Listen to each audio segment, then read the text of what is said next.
So this is the second part of the EMG Plus Advanced tutorial, and in this part we'll be going over the Auto MUP mode, which is F3.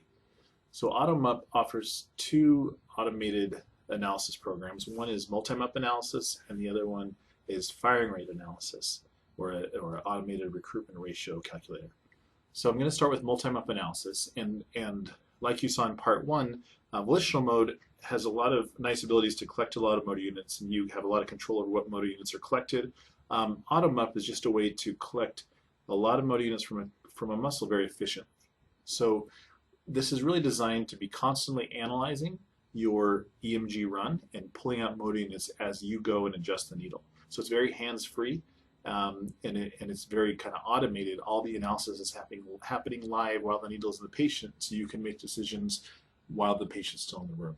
So it takes very little post-analysis work and very little time to get these results using Auto MUP. First thing to know is the analyzer. So Auto MUP at the top of this trace window we can see is turned on. It's really designed to be always on. So you can leave it on if you want to. If you do want to have control of when it's analyzing and when it's not, you can use the average button on the base unit or the space bar on your keyboard, and that will turn the analyzer on and off. I would recommend using the foot switch to run stop, stopping and starting. That allows you to keep the sets of MUPs into separate bins or separate data sets, separate runs. And so just to make sure, I'm going to come in here and go to Edit Current Test. And I'm going to uncheck this box because I want to use the foot switch to run stop. I don't want it to use it to turn the analyzer on and off. I'm just going to let the analyzer run. So the way this is going to work is you just stick a needle, have the patient slowly recruit a few motor units. You want somewhere between 2 or 5 motor units. You don't want a really messy baseline. You want to pretty relaxed with just a slight recruitment.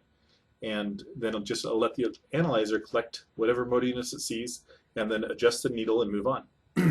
I would again recommend using the foot switch to keep these the needle positions into separate data sets, and that makes looking at the sets later on a little bit easier if you want to do that, but you don't have to.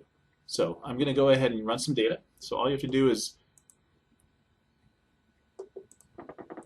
stick a needle, and now we're off and analyzing. And all it's doing is it's taking a look at that buffer and grabbing any motor units it finds from that buffer and putting them into the MUP overview table. I'm going to stop between and start again. So just run stop really quick, and then you can adjust your needle immediately after that. So just run stop and then pick another needle position.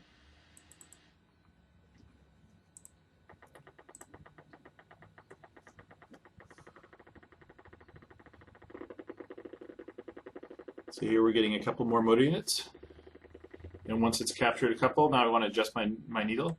I'm just going to run stop and then adjust my needle position.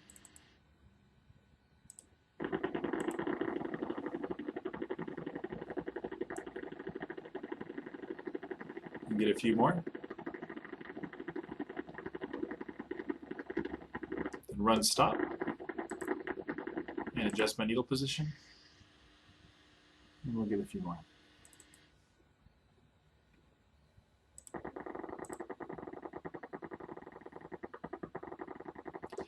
So there, you can see I've already collected 10 motor units, and it really doesn't take much time at all because you can really just have the analyzer constantly running or run stop between movements of the needle to keep those data in different sets and really collect a whole lot of motor units very quickly.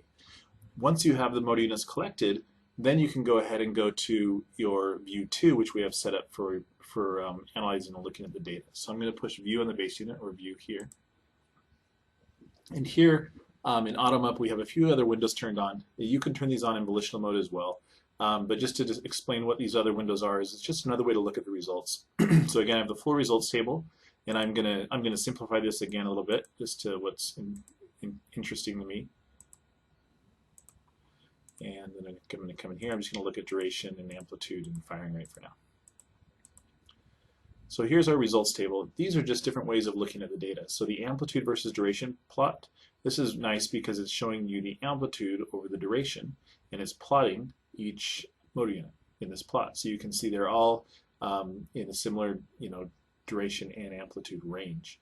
The blue one is our mean, and the blue box is actually our reference point for what's normal. Okay, so you can see they're a little bit outside of normal for the amplitude versus duration plot.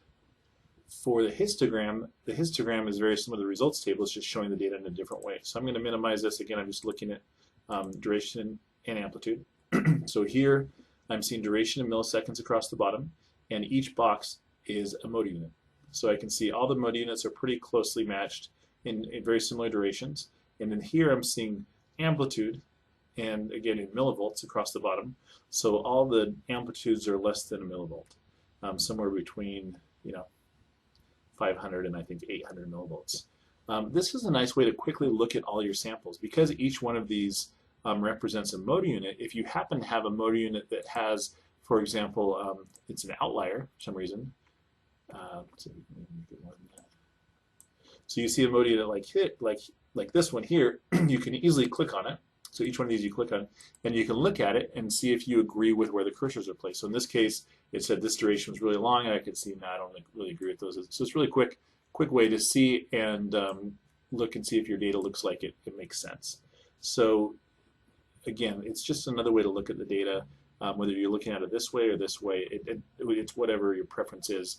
But what we're seeing is a good sampling of, and again, you probably want 20 of these, but a good sampling of mode units from a muscle, and you're getting a mean of all the MUPs, and then a mean of all your non-polyphasic MUPs, as well as a min and a max.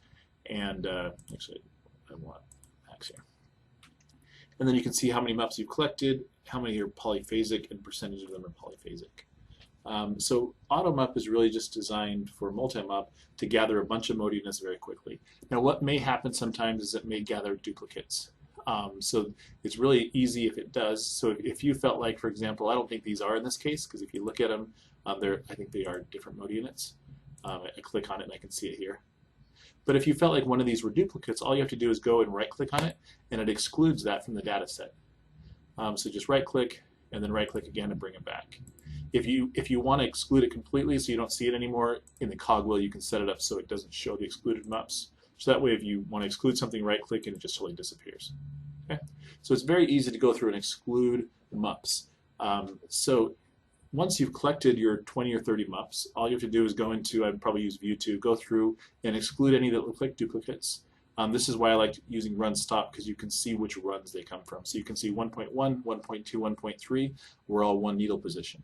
So I can compare those three and say, okay, I think those are all unique mode units. Then I can see 2.1 and 2.2 was one data set, or one run of data with one muscle location. And then 3.1, 3.2, and 4.1, 4.2. So that helps me confirm that those are all pretty unique based on the location of the muscle. But again, if I thought one of these were repeated, all I have to do is right-click it.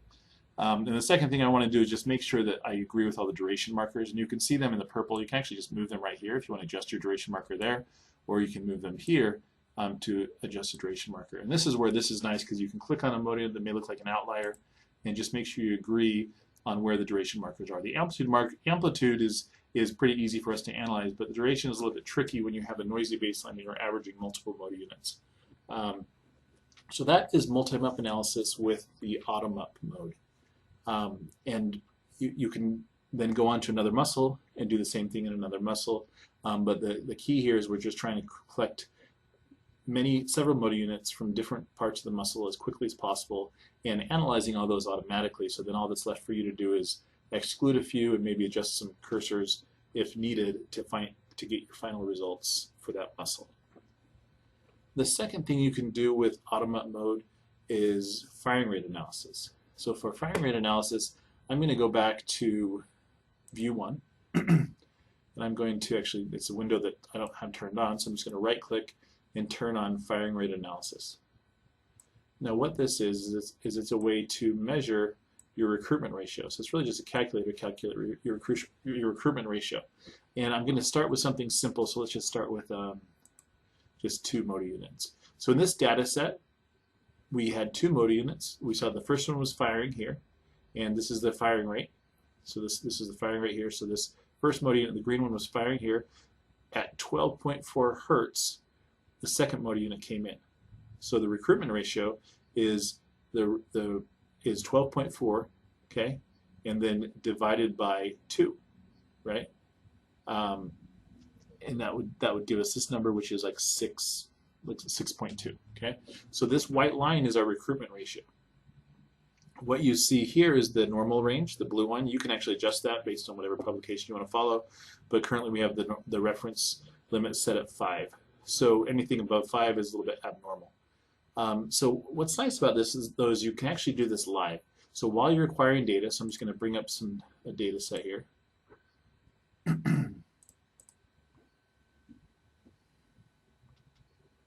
You can be in auto MUP mode, and as long as the analyzer is on, you're going to see a live firing rate. This is for your first motor unit there, the green one.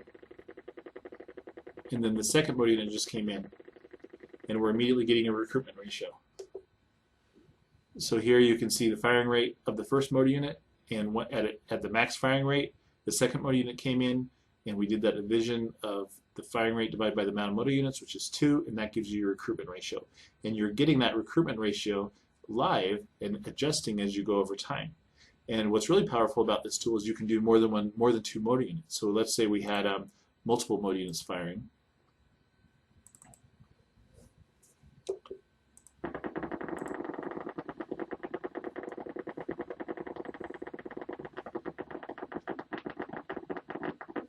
So now we have 3 motor units firing at different firing rates.